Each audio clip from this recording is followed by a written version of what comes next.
Hello, guys. Welcome back to SWS Boxing. Delighted to get on Paul Webb. He's got BCB. Have got a show tomorrow. It's a good four fight card, and yeah, pleasure getting you on as always, Paul. Yeah, thank you very much for having me and also for having some of the fighters on the last few weeks. It's appreciated. Anytime. Just briefly, do you mind if we talk about Troy Jones v Leon Willins? Yeah, 100%. Because that It was was your last show, wasn't it? unbelievable night. Really, really good main event at the East Side Rooms. And it was a really interesting, on paper, a lot of people calling a 50-50 fight because of Leon's experience. And it was a fight that Troy's was desperate for. He really wanted that English title. He didn't want to sit at area level. And he came through with flying colours, really. Leon was dangerous throughout the 10 rounds. He always looked like he could land the heaviest shots possibly, but Troy Jones's work rate and fitness comfortably saw him through, and he was a deserved winner. Yeah, I thought that as well. I mean, I rewatched it in the morning, and I thought 7-3, maybe one round even, but Yeah, I think that's fair. I think that the way that the judges looked at it, because as I say, those single heavy shots were landing, but they weren't doing enough to score Leon the rounds really. And I think he was seeing him afterwards. I think he was a little bit flat. I think Leon can box better than that, definitely.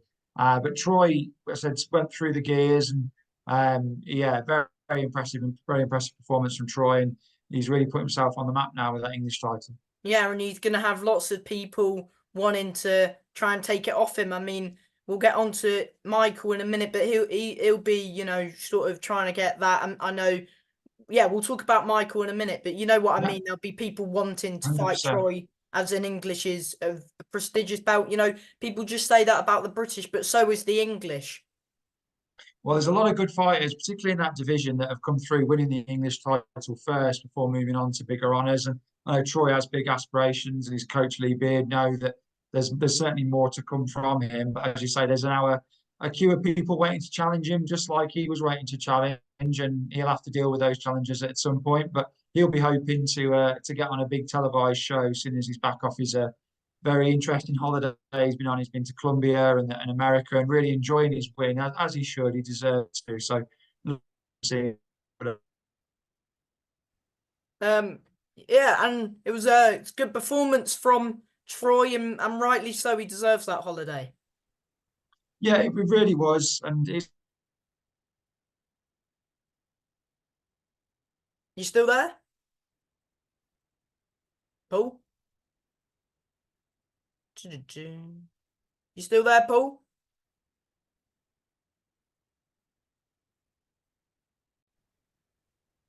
Sorry, guys, we lost signal, and yeah, so we were basically just finishing off talking about Troy's win against Leon, weren't we? And we were saying it's a very good performance from it was a good performance from Troy. yeah, a great performance from Troy and a good card overall as well. There were some good fights on the undercard, some competitive fights, and good wins for all the prospects. So from our point of view, it was a perfect night really. Everyone won that we wanted Levi to win. fought, didn't he? Yeah, Levi fought and a really good second fight for him because he was nervous in his first fight. He got dropped, and he came away with the win, but it was close. But this time round, it was him that was putting his opponent on the floor, and boxed really well. The improvements were huge. He's not a long-term boxer. He's fairly new to the gym, and he's a big lump, and he can really hit. And that's the way I describe him. He just need refining, and he needs to learn, and that's what he's been doing with all the coaches down in Wednesbury. And it was a real good confidence boost for him, and also Ryan Griffiths as well, staying busy, getting another win. Ryan just Joshua looks, Morris. yeah, looks classic. Joshua Morris, or what a tough ask for your pro debut. Joshua's going to go out on the road and look to fight as often as he can, and he handled himself well against a Midlands champion in Ryan, and he did. He made the distance comfortably. So good work from Ryan as we look forward to hopefully a big rematch for Lewis Morris down the line at some point. Yeah, I mean, we did see that Lewis Morris has got a fight on the Matchroom show in October. Yeah, he's in with McGrail. It's going to be, it's that's a big ask for Lewis, but he's took the opportunity and he's had a long time to prepare. He's working out of Richie Carter's gym, and he's been training really, really hard. And I think often when these fights come about, they are on relatively short notice. But because of the main event being delayed and the show being delayed, he's had a lot more time. Recently become a dad this year as well, so he's fully motivated and hopefully he comes away with the win. And this is sometimes how it can go. If he lost that fight to Ryan, it was close, lost by a couple of rounds, and then a big opportunity like that's come about. It's funny how this sort of game can work at times, and he's got a chance to go up to Manchester and cause a big upset. Um, yeah, it is now in Manchester. I was about to say it's in Sheffield, but no, because it was meant to be Dalton, and then it's been rescheduled, and it's on the Catterall card. So yeah. Yeah, but it's been a bit all over the place, that one. Actually, we've had a bit of bad luck, I think, with some of the shows. I know the rescheduled Dawn one, they're now doing the show at the Copper Box. And look, these things happen. We see it on a smaller scale with what we do all the time. These injuries can happen. I mean, we've just tonight announced we've lost Charlie Ryder's pro debut from next week's show in Torquay, which is a big blow. And you just have to roll with it. That these things happen, and you just have to move on. Yeah, it happens in boxing. It happens. Absolutely. And yeah, as well as your cards you've got tomorrow, we'll go on it now. There's been a few pullouts, and of course, sometimes when the cards go down to a certain number of fights, the show gets called off. So it's good to see that the show's still going on tomorrow night. Yeah, it'd be really easy to cancel. I say really easy. Well, it could, to cancel events when they get to a point when you think you might lose one or two big ticket sellers. The one thing that I think Errol and the guys that sort of run the shows themselves are great at is if it can stay on, it will stay on. And we were down to 5 fights, and then we were down to 4. The key thing really was you don't want to let these guys down. You want them to be able to box. And for each one of them, it's important they get out for different reasons. And yeah, we know any less than 4 becomes a bit of a challenge from a ticket buying point of view. People want to get value for money. It's a big talking point in music and sport at the moment, and the cost of events. And we know that these tickets aren't cheap, but it's what you have to pay to put on these sorts of shows. Running costs of shows are But going you've up got an all the auction, time. haven't you? Which is good. Yeah, we do little things like the auction, we do the raffle, and they're small things, but they do top it up, as I say, with things like anaesthetist costs, paramedic costs, all the various board costs and stuff. These shows, they might not necessarily always look it to a fan when they come, but they're very expensive to put on.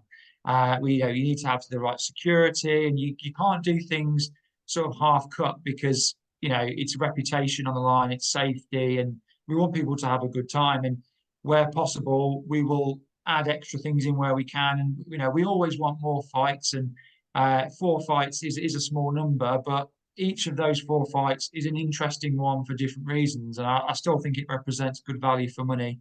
And I'm glad that we've managed to keep the show on. Yeah, good stuff. I mean, we'll go through it now just quickly.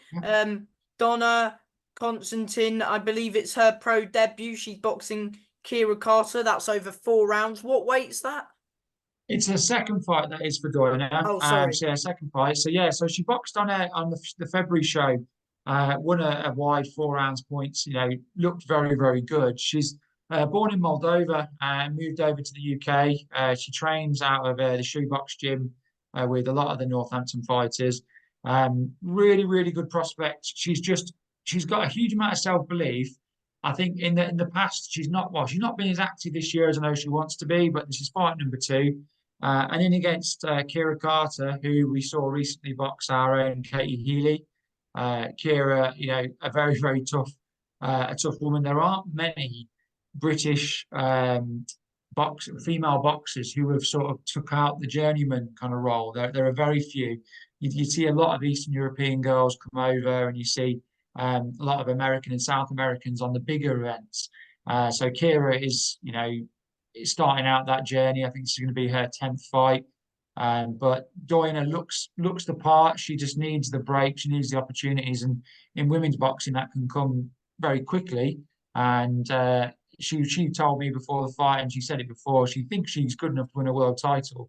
And the shoebox guys don't mess about with anyone they don't think's got potential. And James has took her under his wing, and she's training hard, living living like a full-time pro if she's only boxed twice in a year. And looking forward to seeing how she steps up against someone like Kira, where Kira's fought former world title challengers. So let's see what Doina's got. Yeah, and it makes for an intriguing fight, especially for the opening fight of the night as well. So it's going to be a good 4-round fight. And Kira, her record, muddling out my words there, doesn't do her justice, does it? Yeah, like so many of these, men and women, that the record on papers are what they are, but we've seen it on our own shows. They're still very, very capable of causing an upset, and sometimes not just capable of causing an upset, but also showing a fighter's limitations.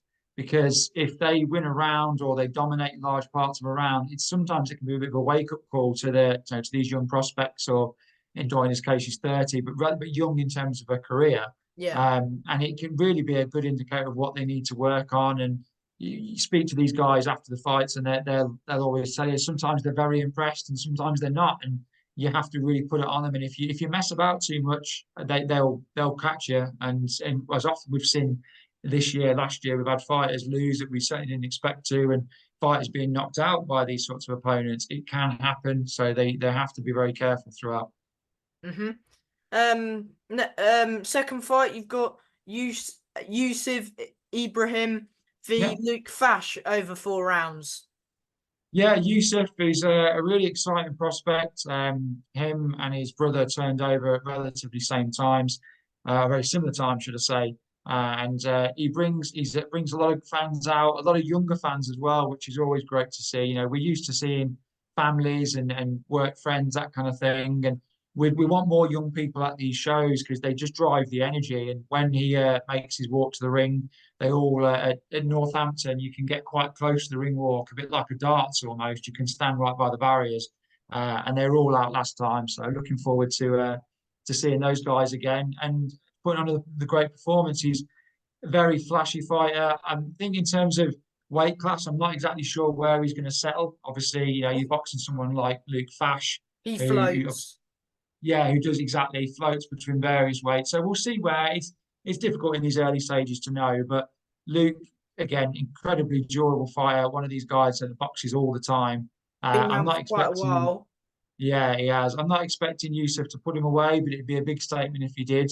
And between him and his brother, they're an exciting duo, really. They don't train out shoebox. They're training at a different gym, but it does show that boxing in Northampton is growing so much that you've got all these different options and different pockets of fighters. What number? And What number? Fight is it for him? off the top of my head, I think it's fight number three. I Okay. remember. I'll double check. I'm sure it's fight number three. So he Hasn't boxed his on. brother fought on your card as well? Yes, yeah. So his brother has, and then boxed. Recently, he boxed on that Birmingham show that we were talking about earlier. That was it. So they've got a very, very similar fan base, similar groups of friends. So, but they tend to box separately, so they can maximise their tickets, which makes complete sense. And it'd be hopefully one day we can get them on both on the same one. But yeah, they're an exciting duo. I always think Yusuf's got more of the power, and the younger brother has the hand speed. Like I said, they're great to watch, and we're looking forward to seeing what he can do against someone like Luke, who, again, on his night can cause anyone trouble. And as you say, he strafes the weights. He can take a punch from heavier guys, but he's also quick-footed as well. So when he's in against the smaller guys, he can certainly move and keep out of trouble. So it'll be interesting to see how Yusuf handles that. Exactly that. Third fight, you've got former Midlands area champion, Michael Stevenson, who's 8-2. He's boxing Harry Matthews, 6 rounds for Yeah, the main comeback event. fight for Michael. You spoke to him fairly recently. What's been brilliant actually about Michael is that he really put his hands up after that Cliff Henry fight, and he just said, you know, he didn't want as much that he took him too lightly, but I think he just thought he was going to win. I think he went into that fight fully expecting to win. He had the He was carrot of these, targeting that Whitaker fight. He wanted that. yeah, the carrot of boxing someone like Ben Whitaker, or potentially boxing for the English title against Troy. That could well have been him. There were lots of opportunities for him, and it just shows that if you do, you can't overlook anyone, Yeah. particularly someone as fit as Cliff Henry, because Michael's. I bet, in my opinion, he's a better boxer. He's certainly shown that. But Cliff Henry just had an unbelievable engine at 43 years of age, and he wasn't going to be denied. And they could have no complaints after the decision. It, They it was it sort was close, but I thought the right man won. Yeah, competitive fight, but it was just I think the two fights on the night, the two Midlands titles, they were competitive, but they're definitely the right hand was raised, and you can't take it away from Cliff. It's a fantastic achievement, and as much as Yeah. he's not our fighter, he's been on our shows, but he's not our guy. I was pleased for him, but also, like I said, seeing Michael after the fight, he looked. It wasn't that he was down; you could just see he was frustrated himself because he knows he's better than this, and he's been away training abroad. He's got bags of talent. He just needs to put it together, and he's going to be in. So over 6 rounds of Harry Matthews. Harry, another very experienced Because he, fighter. he put Levi down, didn't he? Yeah, so that's it. So he's a big head. He's a big lump. He can certainly hit. He has been stopped more times than some journeymen are, but again, that's just because of the weight that he's operating at. So I wouldn't Yeah, necessarily but read too he much into comes. it. I've seen him fight at cruiser before, light heavy, super Exactly. middle, middleweight. I think he's those four weights is where he campaigns. Exactly, and more often than not, when you step up, particularly to light heavy and cruiser, the chances of being stopped is so much more frequent than the lower weight guys. So Yeah. I don't expect it to be a walkthrough for Michael, but he needs a confidence boost. He needs to win, and he needs to win well. And then he wants that rematch with Cliff Henry. Yeah, he was Uh, saying Cliff, that to me. yeah, Yeah. yeah, and do you know what? As much as other opportunities may come for him, I think that's a great fight because he can win that fight. He should win that fight. I'm not sure what other options Cliff's got at the moment. He's boxing on a show, I think, in Cannock, In a dinner show, fairly I think. soon. Yeah. Yeah, so and again, that's a fight that I'd love us to see us put on again. But let's see what happens. But the main thing is he needs that win and get back to it because he's far better than what we saw. He wasn't bad that night, but Yeah. he's a lot better than what we saw that night. Exactly. You said it there. Yeah, it was a good fight, and hopefully, fingers crossed, if he gets back to winning ways. I've seen the boards ordered that rematch with Cliff, so who knows? Maybe by the end of this year or maybe early next year. Yeah, hopefully so. Let's see. And like I said, well, shows.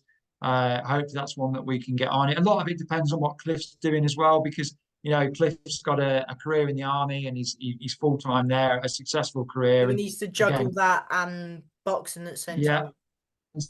as fit as he is, and he is fit as a fiddle. He is 43 years of age, so there is a limit to what he may want to do, and what his family want to do. But if that fight is there and that's what they're all in, and the guys decide to go down that route, then I'd love to see that one again. Main event. You've got Tysell Wolfall versus Sunhill Kuznetsov again. Good, yeah, good attempt. They're not never the easiest ones. These are to pronounce. Yeah, so it's a big night for Tysell. I remember speaking to him back end of last year when it was the talk about him turning professional. He signed a contract with BCB, which is great. Again, in the latest one off that shoebox gym, which is just creating champion after champion and quality They're, boxer after quality that boxer. he's going to be busy tomorrow, isn't he? With three fighters. Exactly that. We'd have more, that there is a limit to how many people he can be in the corner of. We'd have more of his fights on, but he's got to give each fighter the correct amount of Because time was and Dempsey injured? yeah. So Dempsey was off, and then you could have had Nico Michael, various others, but again, you can't be in the corner for all of them. So and James is such a good coach. He knows that, and he wants to put his focus into the guys and with the likes of Ben Vaughan and Kieran and the other guy, it's the gym's flying. There's no other way of looking at it. And Tysell's the latest one. He's close pals with Michael Stevenson. The guys they spar a lot together. They spend a lot of time together. And he's gone straight into that main event slot. He's a popular lad. Done a Does lot he of sell lots of tickets. tickets? Yeah, done really well for his debut. So we're looking forward to seeing him. As I said, it's been a long time. As often is the case sometimes with these pro debuts, they can they can drag on for various different reasons, medicals and availability and all sorts, and just waiting for the right show. But just to be able to box in your hometown main event on your debut is a dream start for him. And his opponent, well, What do you know let's about see. him? Because I'm not sure if I've seen him fight before. No, I haven't seen him fight live. He's boxed in the UK before, as well as boxing across Europe. Again, it's one of those where until I see him in the flesh, I won't really know. But I know he's got plans to fight the several weeks after. So he's obviously coming in and not looking to lie down, which is what you want. You want a proper test when Tysel's not boxed now or competitively boxed for quite a long time. So he'll have a few nerves and he'll have the usual. I know he's got big plans for his ring walk, and he wants to really enjoy the occasion, which is great, and hopefully feature on more of our Northampton shows going forward. Ah, fingers crossed, Paul. And yeah, as always. Oh, before I let you go, what time do the doors open for the fans who are going down? And what time's the first fight? And is it getting streamed on YouTube as always, or? Yeah, so doors 6:30. As always, the Mercurian Hotel, same venue we're always at in Northampton. So get down there nice and early. First bell 7:30. As you say, it's a four-fight card, and it will be streamed over on the YouTube channel for everyone watching. It's just the basic stream on Saturday, but on Friday, sorry, but it will do the job for those that can't make it. But for those that can, last-minute tickets are available on the door. The VIPs are gone, but the regular tickets are available £45. So if you're in Northampton Friday and you want to see some good fights, then head down. Yeah, exactly that. And from me, Paul, thank you for your time and all the best with your show tomorrow. And I'll maybe catch up with you next week. Thank you very much. Thanks for having me on as always. Bye, mate. See ya.